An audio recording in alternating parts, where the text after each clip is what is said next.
করেছে সরকারকে ওটা প্রকাশ করতে, এবং দেখা গেল যে 1 জুলাইয়ের মধ্যে প্রকাশ করার কথা বলেছে, অথচ 25 জুনই সেটা প্রকাশ করে দিয়েছে। অভিরূপ সরকার এসে সেই 15% বাড়ি ভাড়া ভাতাকে 12% করে দিয়েছে। অর্থাৎ এই যে এই সরকারকে মানে তাবেদারি করতে করতে এমন জায়গায় তিনি নিয়ে এসছেন, তিনি যে একজন অর্থনীতিবিদ সেই ভাষাটাই তিনি ভুলে গেছেন। আমাদের যে আইনজীবী মাননীয় ফিরদৌস শামীম 26 তারিখ রাত 12টার পরে মেল করেছে যে 27 তারিখটা স্মরণ করিয়ে দিতে চাইছে যে আজকে কিন্তু লাস্ট ডেট, আজকে যদি আবার করেন তাহলে কিন্তু এই যে পিটিশনটায় আপনাদের কন্টেম্প অফ কোর্ট বলে গণ্য হবে, এবং এইটাই নোটিশ হিসাবে পরবর্তীকালে সুপ্রিম কোর্টে দিয়ে আমরা আদালত অবমাননার মামলা করব। অর্থাৎ নোটিশ অলরেডি আমাদের দেওয়া হয়ে গেছে, মেলে দেওয়া হয়েছে। আগামীকাল আমি নিজে গিয়ে হার্ড কপি নবান্নে গিয়ে চিফ সেক্রেটারি এবং ফিনান্স সেক্রেটারির ঘরে গিয়ে আমি জমা দিয়ে আসবো, কারণ ওটা আমাদের সুপ্রিম কোর্টে প্রয়োজন আছে। কিভাবে যে ল পাস করেছে ভগবান জানে। একটা ল পাস আইনজীবী যদি হয় তার এই ধরনের আচরণ হতে পারে কোনো সময়? হ্যাঁ, তার বিচার বুদ্ধি বিবেক কিছু নেই। একটা ল গ্রাজুয়েশন বা 12 ক্লাস না পাস করলে তো লয়ে ভর্তি হওয়া যায় না। এতটা পথ যদি সে অতিক্রম করে আসার পর এই ধরনের ঘটনা ঘটায়, তাহলে শিক্ষা দীক্ষার যে মানটাও কোথায় গিয়ে দাঁড়িয়েছে সেটাও তো চিন্তার ব্যাপার। যোগ্য ধারায় মামলা আছে, তাও তো পুলিশ কিছু করেনি। তা পুলিশ কেন করেনি? পুলিশ করেনি এই কারণেই করেনি, কারণ ওর মাথায় দাদাদের হাত আছে। সেটা কি বেরোবে? এখন শুধু বেরোনো উচিত যে ওখান থেকে যে কালেকশন হতোই, এর মধ্যে কোনো কিন্তু নেই। কলেজই তো বলেছে আমরা সোশ্যাল করার জন্য 3 লক্ষ টাকা দিয়েছি, ওরা আরো 3 লক্ষ 4 লক্ষ টাকা উঠিয়েছে। 6-7 লক্ষ টাকার হিসাব কোথায়? হিসাব কি থাকে? তাহলে এই যে দাদাদের হাত থাকে বলেই স্বাভাবিক নিয়মে শাসক দল, দেখো প্রথমত হচ্ছে শাসক দল এবং শাসক দলের নেতাদের মাথায় যদি হাত থাকে তাহলে সে তো বেপরোয়া হয়ে উঠবে। সেটাই হয়েছে আজকে, আর সেই কারণেই আজকে দলেরও ভুগতে হবে। পাপ তো বাপকে ছাড়ে না। আজ দেখো ব্যাপারটা আমি বলছি, এটা যদি একটা নির্দিষ্ট কোনো ঘরে যে মানে দুজন পরিচিতি তাকে ভুলিয়ে ভালিয়ে কারো মানে ঘটাতো, তাহলে তো তার বাবা মাও জানতে পারবে না, পাড়া প্রতিবেশীও জানতে পারবে না, পুলিশ কিভাবে জানবে? কল্যাণবাবু বলেছে একদম যে মিথ্যে তা তো না, কিন্তু কল্যাণবাবুর তো বোঝা উচিত ওইটা একটা প্রতিষ্ঠান, শিক্ষা প্রতিষ্ঠানে ওখানে সিকিউরিটি আছে, ওখানে সিসিটিভি আছে, তারপরে আশেপাশে বাড়ি আছে, অনেক ছাত্রছাত্রীরা সেই সময়ও ছিল বলে শুনছি। তাহলে এতটা সাহস ছেলেটার হবে কিভাবে? সেটা তো তার বলে দেওয়া উচিত। মাননীয় অভিরূপ সরকার যে চেয়ারম্যান ছিল, তিনি এই পে কমিশনের সুপারিশটা সরকারের কাছে জমা দিয়েছে। এখন সরকার সেটা প্রকাশ করেনি, কিন্তু আমরা লক্ষ্য করলাম যে এই ঘটনাটা মুখ্যমন্ত্রী কেন 15 সালের 27 নভেম্বর বেতন কমিশন বর্ষিকে চেয়ারম্যান করেছিল, সেটা আমরা কিন্তু তখনই বলেছিলাম যে 16তে বিধানসভা ইলেকশন, অতএব এটা প্রকাশ পেতে পেতে কবে হবে সেটা আমাদের ধারণার বাইরে। এবং সেটাই দেখলাম যে প্রায় 4.5 বছর পরে সেপ্টেম্বর মাসে 19-এ তিনি বেতন কমিশনের রিপোর্ট নাকি জমা দিয়েছে, কারণ মুখ্যমন্ত্রী বলেছে জমা দিয়েছে, কিন্তু আমরা তার সেই কপি পাইনি। এবং 20 সালে 1/1/20 থেকে নয়া বেতনটা শুরু হলো উইদাউট মানে ডিএতে। সেটা নিয়ে আমরা মারাত্মক সোচ্চার হয়েছি যে ডিএ ছাড়া বেতন কমিশন। কিন্তু এই যে একটি সংগঠন আরটিআই করেছে, আরটিআইতেও রিপোর্ট দিচ্ছিল না, তারপরে আদালতে যেতে হয়েছে, আদালত বাধ্য করেছে সরকারকে ওটা প্রকাশ করতে, এবং দেখা গেল যে 1 জুলাইয়ের মধ্যে প্রকাশ করার কথা বলেছে, অথচ 25 জুনই সেটা প্রকাশ করে দিয়েছে। এখন আমাদের প্রশ্ন হচ্ছে, ওটা যখন প্রকাশ পেয়েছে আমরা অবাক হয়ে গেলাম। মাননীয় অভিরূপ সরকার কেন্দ্রীয় সরকারের অধীনে চাকরি করে, ইন্ডিয়ান স্ট্যাটিস্টিক্যাল ইনস্টিটিউটে তিনি নাকি প্রফেসর ছিলেন। সেখানে এই যে সম্পূর্ণভাবে all India consumer price index অনুসারে বেতন পেতেন, সব ধরনের ভাতা পেতেন, যার মধ্যে এই মহার্ঘ ভাতাও ছিলেন। এখন তিনি অবসর নিয়েছেন, এই অবসরের বেসিকের উপর এখনো তিনি all India consumer price index অনুসারে ডিএটা পাচ্ছেন। ডিএ নাম নেই, ডিআরনেস স্লিপ আছে। অথচ তিনি সরকারকে সরাসরি বলছে যে all India consumer price index অনুসারে রাজ্য সরকারের যে ডিএ দিতে হবে এর কোনো মান্যতা আমি খুঁজে পাইনি, মান্যতা দেয়নি। সরকার সেটাকে গ্রহণ করেছে, ওর কথাটাকেই সরকার গ্রহণ করেছে। আবার শুধু তাই নয়, দেখুন ব্যাপারটা হলো কংগ্রেস আমলে তখনও আমি চাকরি পাইনি, তখন 10% বাড়ি ভাড়া ভাতা ছিল। বামফ্রন্ট সরকার আসার পর 10% বাড়ি ভাড়া ভাতাটা হয়ে গেল 15%। এই অভিরূপ সরকার এসে সেই 15% বাড়ি ভাড়া ভাতাকে 12% করে দিয়েছে। অর্থাৎ এই যে এই সরকারকে তাবেদারি করতে করতে এমন জায়গায় তিনি নিয়ে এসছেন, তিনি যে একজন অর্থনীতিবিদ সেই ভাষাটাই তিনি ভুলে গেছেন। কারণ কি, এই অল ইন্ডিয়া কনজিউমার প্রাইস কথা বলেনি ঠিকই, কিন্তু তিনি all India consumer price index অনুসারে আমাদেরকে বেতন বাড়াতে বাধ্য হয়েছেন। কারণ all India consumer price index অনুসারে যেমন ডিএও দেওয়া হয়, all India consumer price index অনুসারে ভাতা বেতনও বাড়ানো হয়।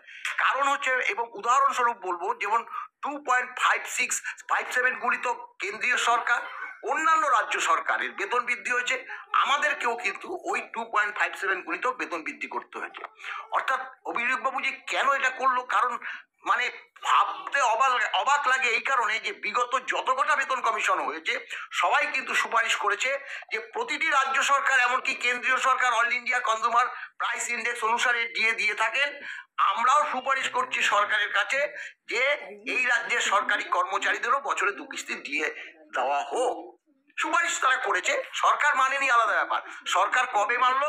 এরা 5ম বেতন কমিশনেরটা মানল।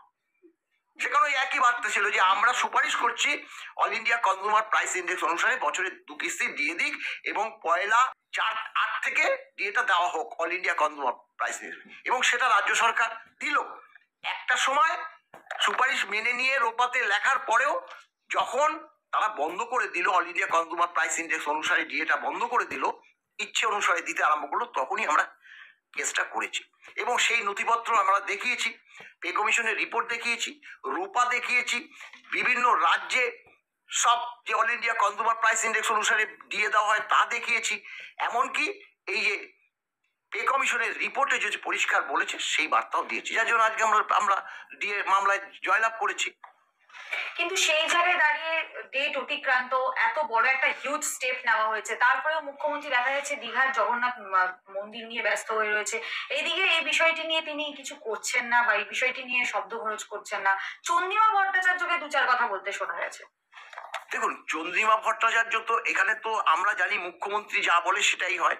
এই যে যত কটা ডিএ ঘোষণা হয়েছে সবই মুখ্যমন্ত্রী করেছে। একবার বিধানসভায় শুধু চন্দ্রিমা ভট্টাচার্য করেছিল, তবুও চিরকুটের মাধ্যমে আমার মনে হয় সেই চিরকুটটাও বলে দিয়েছে মুখ্যমন্ত্রী যে চন্দ্রিমাকে বলো যে যাতে ও যে মুখ দিয়ে বলবে সেটা কিন্তু বার্তাটা পরিবেশিত হলো না। আমরা কি দেখলাম যে একটা কুটটা আসা যে ওর বার্তা কিন্তু নয় ডিএ ঘোষণাটা, তাহলে কে চিরকুটটা পাঠিয়েছে সেটা প্রমাণ হয়ে গেল। অর্থাৎ মুখ্যমন্ত্রী সব সময় করেছে এই ব্যাপারটা। দেখুন, যেদিন জগন্নাথ দেব রথযাত্রা, তার আগের দিনই তো উনি যখন আমাদেরকে বেশ কয়েকজন সাংবাদিক দীঘা থেকে ফোন করে বললো, মলয়বাবু আপনি কোথায়? আমি তো সেরকম রাইটার্সে ছিলাম, আপনি থাকুন, কারণ মুখ্যমন্ত্রী আজকে সাংবাদিক বৈঠক করছে, নিশ্চয়ই ডিএর কথা ঘোষণা করবে। আমরাও কিন্তু সেটাই দিকে চেয়েছিলাম, কিন্তু কি যে বার্তা সে পরিবেশন করলো মাথা মুন্ডু, আমরা কেউ বুঝতে পারলাম না, সাধারণ মানুষও বুঝতে পারলো না। কিন্তু ডিএর কথাটা তিনি বললো না। হঠাৎ করে দেখলাম তারা এমএ মডিফিকেশন যে অ্যাপ্লিকেশন সেটা করে দিয়েছে। তার মধ্যে কি বলবো, আমরা ছোটবেলায় যখন বলতাম এই একটু একটা কিছু খাবার খাচ্ছে, একটু দিবি না, তোকে আমি তো দিয়েছিলাম, তুই তো আমাকে দিসনি, এই ধরনের একটা বক্তব্য পরিবেশন করছে। বলছে আমরা তো এলটিসি দিই, আমরা তো এইচটিসি দিই, হোম ট্রাভেল কনসেশন, আমরা তো সার্ক দেশভুক্ত বিদেশগুলোতে যাওয়ার কথা বলি, আমরা তো এই হেলথ স্কিমেছি। আরে এগুলো তো আমাদের নিয়মের মধ্যে এগুলো তো রয়েছে, তাই তো নির্দোষ। তার সঙ্গে ডিএস কি সম্পর্ক? মুখ্যমন্ত্রীর কাছে কি পর্যাপ্ত পরিমাণ টাকা নেই, তাই কি সে টাকা দিতে পারছে না, মানে দিয়ে দিতে পারছে না? শুনুন, এ কথা তো বাস্তব যে সরকার মানে খেলা মেলা এই ক্লাবগুলোকে টাকা দেওয়া, কন্যাশ্রী, যুবশ্রী, কোন শ্রী তো বাদ নেই, কারি কারি টাকা দিচ্ছে। এমনকি রথ যারা টেনেছে, ওখানে 60 জন না 70 জন যে রথ টেনেছে সিভিল ডিফেন্স ছাড়া আদার্স, মানে ওদের মানে ওই তৃণমূলপন্থী লোকজনরা, তাদেরকে 5,000 টাকা করে দিয়েছে। কালকে আনন্দবাজারে দেখছিলাম, এবং মাননীয় বাবু একটা পোস্ট করেছে, সেটাও আমি দেখছিলাম। 60 জন 5,000 টাকা, ভাবুন। মানে টাকা তো নয়, জানি খোলম কুচি। বলছি মুখ্যমন্ত্রী পদক্ষেপ নিতে পারছেন না, বাকি সবকিছুই কি ভোটমুখী? মারাত্মক ভোটমুখী, মারাত্মক ভোটমুখী। ও ভাবছে কি, অনেক সময় বলে এই যে তাদের যে সাংবাদিক মানে ওই কুণাল বাবু যে করে প্রতিনিধি, দলীয় প্রতিনিধি, সে বলছে সরকারি কর্মচারীরা তো তৃণমূলকে ভোট দিচ্ছে। আরে বাবা না, ভোট দিচ্ছে না। আমি এটা বলে দিচ্ছি, এখন হচ্ছে নির্বাচন কমিশনের নিয়ম আছে, 80 ঊর্ধ্বে যে বয়স্কদের, তাদেরও পোস্টাল ব্যালট নেয়, বাড়িতে বাড়িতে গিয়ে তাদেরও পোস্টাল ব্যালট নেয়। আর এই পোস্টাল ব্যালট নেয় মানে এখানে যারা ভোট দেয় তারা সবাই তৃণমূলকে দেয়, সবাই। কেন কেন দেয় আমি তো জানি তো, কারণ ওখানে যখন ভোটার মানে ভোট নিতে সরকারি কর্মচারী যারা আছে, তাদের সঙ্গে তৃণমূলপন্থীরা ঢুকে যায়, আগের থেকে বলে আসে। অর্থাৎ ওই পোস্টাল ব্যালট গুলো যে ভোট হয় সবকটা তৃণমূলপন্থী ভোট দেয়। অর্থাৎ তাহলে এইবার যখন পোস্টাল ব্যালট খোলে, স্বাভাবিকভাবে তার সঙ্গে সরকারি কর্মচারীও আছে, এই বয়স্করাও আছে, একসঙ্গে কাউন্টিং হয় যখন পোস্টাল ব্যালটে, তখন তৃণমূলপন্থীরা, তৃণমূল ক্যান্ডিডেট জিতে যায়, বলে যে পোস্টাল ব্যালটে তৃণমূলকে ভোট দিয়েছে। ওটা বন্ধ করুক না, 100% আমি নিশ্চিত যে একদম ধুয়ে মুজে সাপ হয়ে যাবে। এমনকি শাসক দলের সঙ্গে যারা থাকে, তারা বেশ কিছু থাকে ভয়ে, কিছু ভক্তিতে থাকে, কিছু সুযোগ সুবিধার জন্য, তারাও কিন্তু উল্টো দিকে মেরে দেবে ছাপ। এই যে ঘটনা, দেখো আমার যে ছোট কন্যা ল পাস করে এই 2 বছর হলো প্র্যাকটিস করছে, যখন এই ঘটনাটা আমি শুনলাম, আমি কিন্তু শিউরে উঠেছি। যেহেতু আমার মেয়েও ল পড়েছে, তবে সেটা প্রাইভেট কলেজ।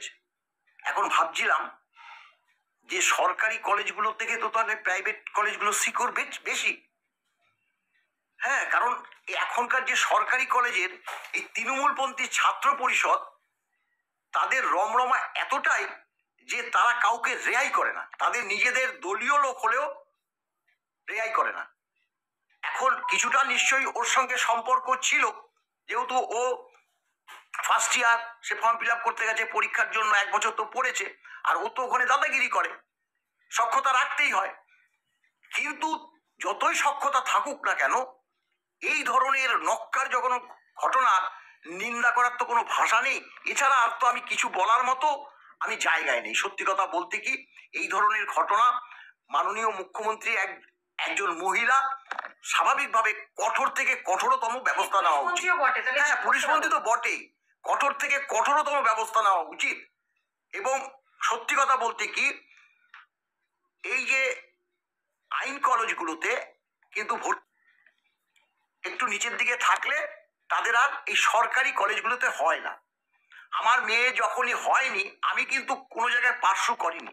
পার্শ্ব করলেই হয়তো পয়সা করে দিলে সরকারি কলেজে ভর্তি হয়ে যেতে পারতো, আমি তাকে প্রাইভেট কলেজেই ভর্তি করে দিয়েছি। কিন্তু অনেকেই ওই যে কলেজে টাকা দিয়ে ভর্তিটা হয়ে যায়, এই যে টাকার ভাগটা, সেটা তো শুধু ও নেয়নি, কালপিট তো শুধু নেয়নি, এ ভাগ তো গেছে। তাহলে